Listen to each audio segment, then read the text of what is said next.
महोदया जी, सबसे पहले तो मैं आपका शुक्रिया अदा करना चाहता हूँ कि मुझे आज मौका मिल रहा है यहाँ बोलने का और आप सबके बीच में आया हूँ। तो माननीय महोदया जी, मैं अफ़गानिस्तान में गुरुद्वारे और सिखों पर हो रहे हमले के बारे में बोलने के लिए खड़ा हुआ हूँ। ये एक ऐसा मुद्दा है जिसने न केवल दुनिया के किसी भी कोने में रहने वाले हर सिख की भावना को आहत किया है, बल्कि ये एक सिख होने की पहचान पर हमला है। इस तरह के हमले हमें कई सवाल करने के लिए मजबूर कर देते हैं कि ये हमले हमारे ऊपर ही क्यों हमें निशाना बनाया जा रहा है।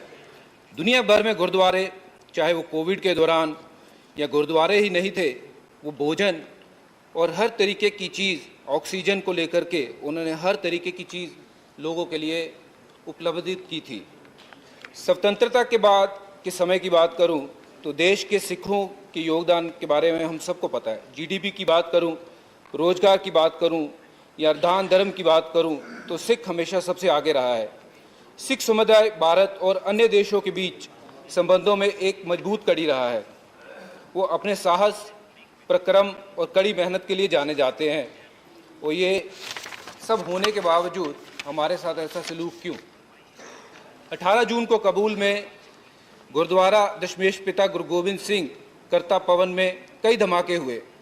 परिसर की ओर जाने वाले किले और दरवाजे के बाहर उग्रवादियों ने गोलियां चला दी, जिसमें 2 लोगों की मृत्यु हुई और कई घायल हुए।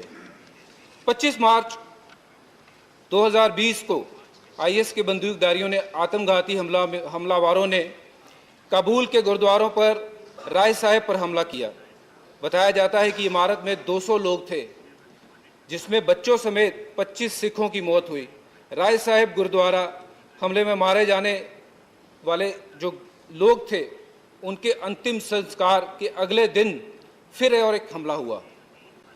2018 में एक आत्मघाती हमलावरों के पूर्वी शहर जलालाबाद में एक सभा पर हमला किया गया। उसके बाद सर, मैं आपको बताना चाहता हूं कि अफ़गानिस्तान कभी हज़ारों सिखों और हिंदुओं का घर था, लेकिन दर्शकों के संघर्ष के कारण ये संख्या कम होकर मुट्ठी भर रह गई है। 1980 के दशक में अफ़गानिस्तान में 2,20,000 सिख और हिंदू रहते थे। 1990 के दशक की शुरुआत में ये आंकड़ा गिरकर 15,000 और 2016 में गिरकर 1,350 हो गया है। जलालाबाद के हमले के समय 1,500 सिख थे।